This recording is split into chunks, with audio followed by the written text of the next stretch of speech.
So the bottom of the car is fairly clean because, I mean, it's barely been driven. I am going to clean it up a little bit, maybe repaint some of the chassis stuff just to make sure it's coated and protected. But, you know, little light surface rust, little seepage from the rear diff. So that's the other thing. I'll check for leaks and things like that and change what I can. The mufflers we already replaced because when we first started it, it backfired so badly that it blew out the seams on the mufflers. Which I never witnessed before. That was pretty impressive. But those already been replaced. As I mentioned, I already replaced the little donut gasket there that was leaking really bad when we got it started. I'm gonna replace the other one because I think I came in a 2-pack. And again, just gonna kind of detail, clean everything. I did take a pressure washer to most of this already. You can see kind of the lines from the pressure washer, but knocked all the heavy, nasty stuff off. But yeah, gonna clean up the underneath, detail it, maybe hit it with some chassis black, paint the oil pan, and do another oil change. So I'm gonna do that now.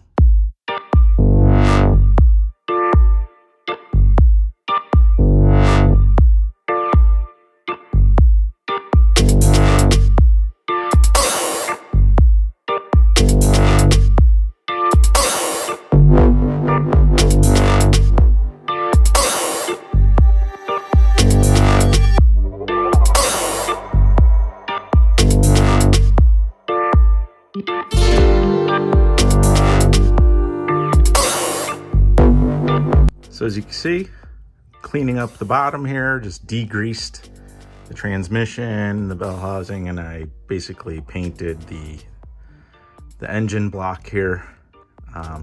Just cleaning up some of the undercarriage as well. I'm gonna hit that with some chassis black. Otherwise, I'm kind of happy how everything's coming out. I gotta spin up another oil filter there. As I mentioned, I already replaced the gasket, like the little donut, on this exhaust manifold. So I have to do the other one right now. Here it is. So I'm going to do the one on the other side.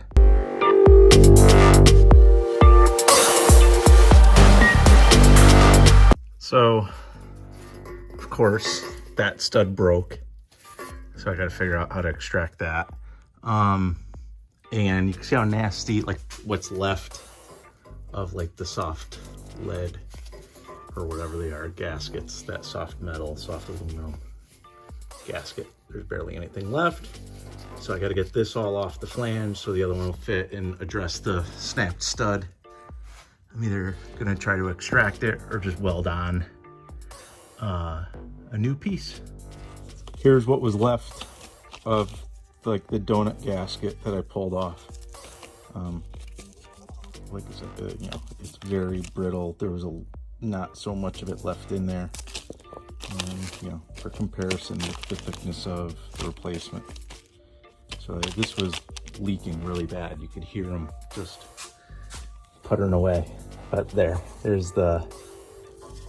where it's gonna go. So I gotta clean up the surface a little bit on the flange, but here's the new one, sits in there nice. Has a bevel on both sides. The bevel tucks in to the down pipe here, and the other end tucks into the bevel that's in the end of the manifold, which I will also clean up before I reassemble all this. Oh, I love when stuff like this actually works the way it's supposed to. So the extractor is actually pulling the broken stud out.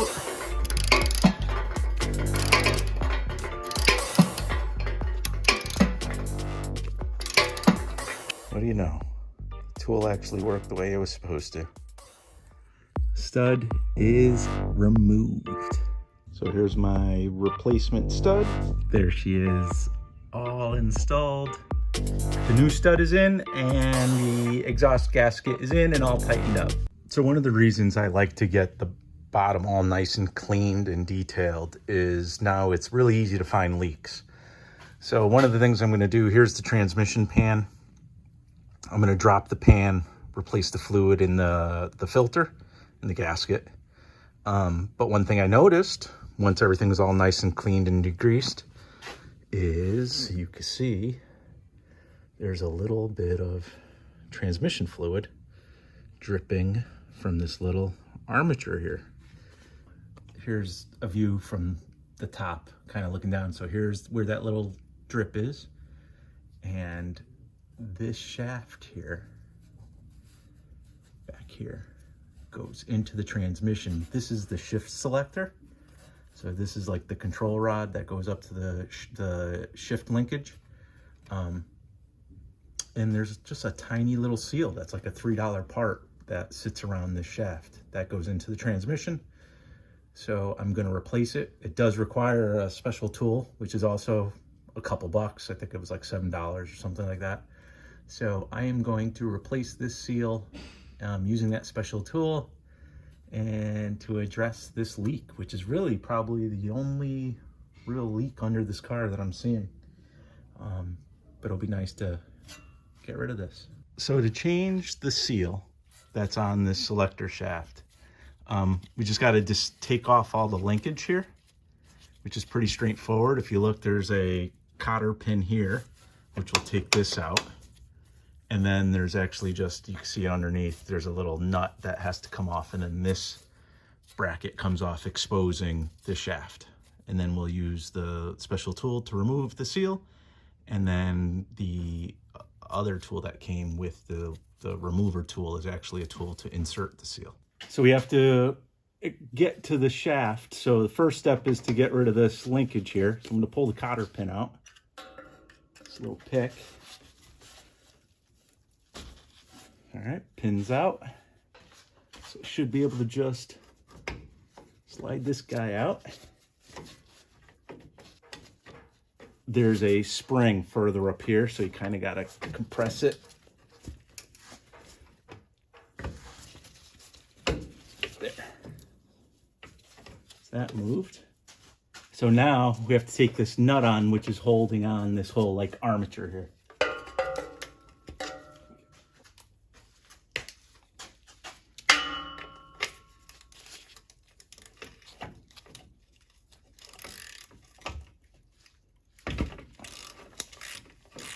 So it's a 9/16 nut.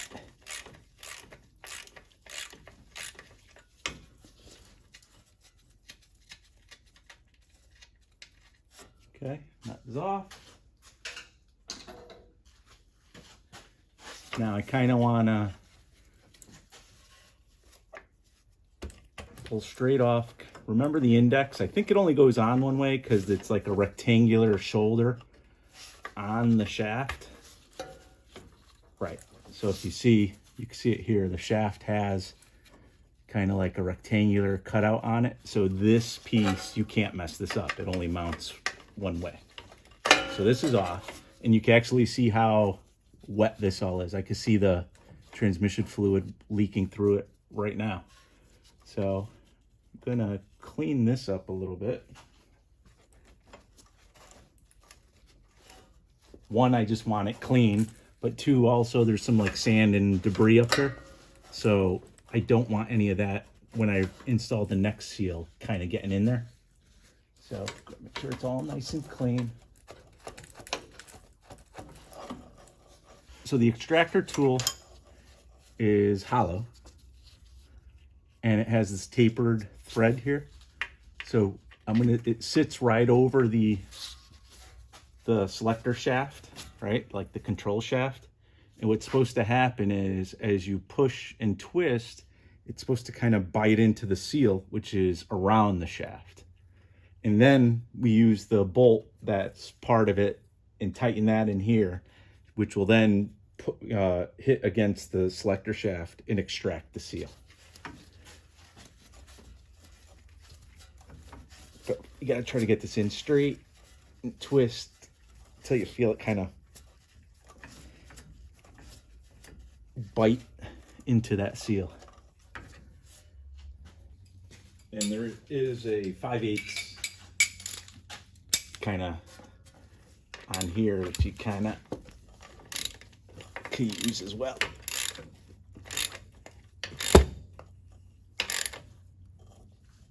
Okay, So now the tool kind of bit into that seal. Now I could go back with the bolt and tighten this until it hits the selector shaft. Okay, so now that's against the selector shaft. Bolt is 9/16. I'm gonna use a 5/8 to hold here. And now I'm gonna tighten that bolt. And hopefully the tool has bitten into the seal enough where it will come out with it. And it is. I can see it coming out.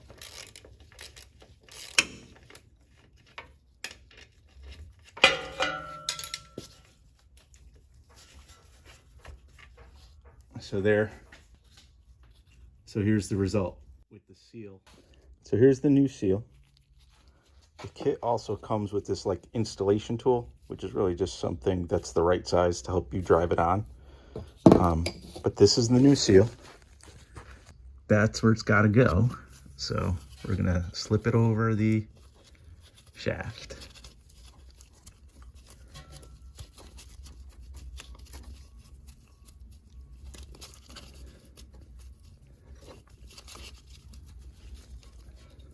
I'm going to take the installation tool that came with the extraction tool. Just kind of tap it gently.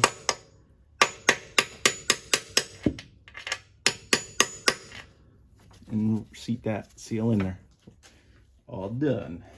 So now I'm going to put the whole like armature assembly back up here.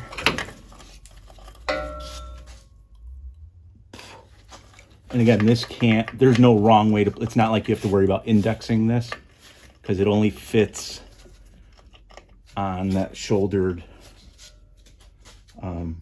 shaft one way.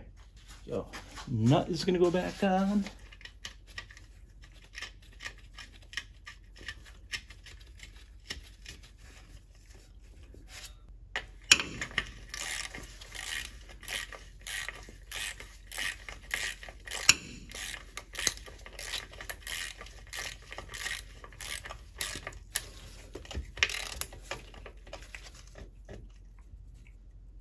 There. Now we could go back in with this whole assembly.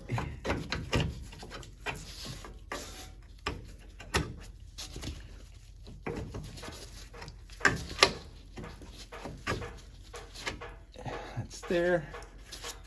And then replace the cotter pin.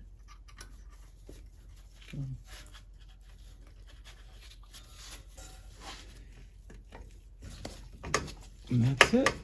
So that should resolve that leaking selector shaft. So I dropped the transmission pan, cleaned it up. There was all sorts of sludge kind of inside of it. So it's all clean. I'll clean it up a little better, clean up the edge. I already dropped the little filter off the base of it. So now I'm just gonna clean the top edge here, install my new filter, clean this up, like I said, install the new gasket, and mount the pan back.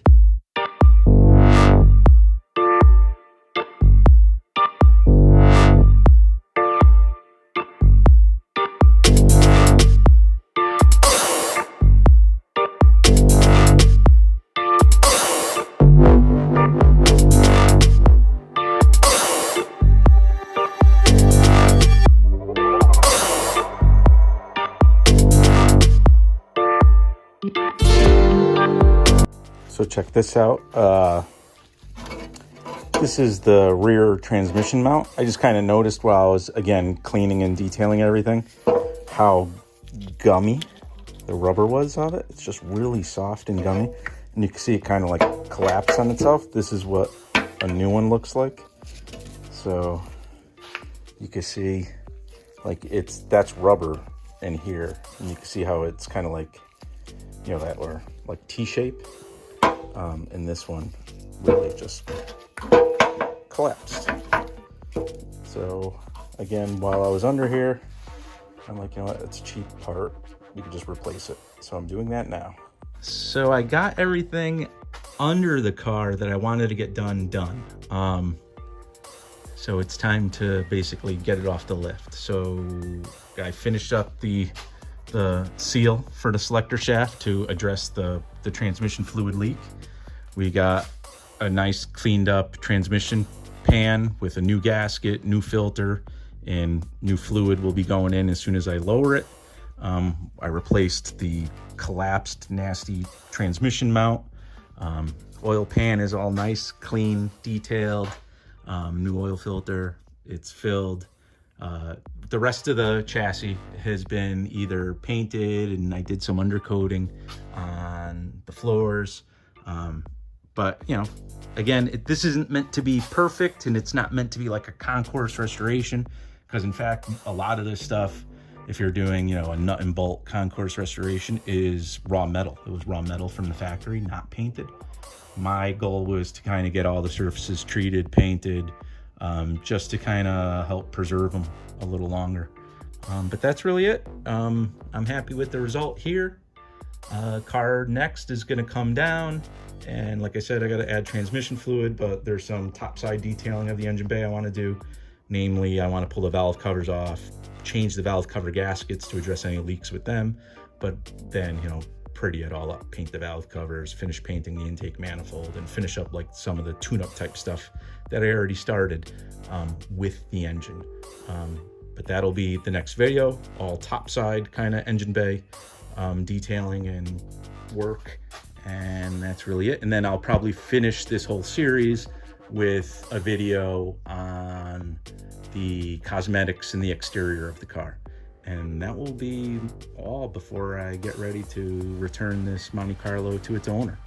So if you found this interesting, please like the video, subscribe to the channel, and you'll get probably 2-3 more videos regarding this 1973 Monte Carlo. Thank you.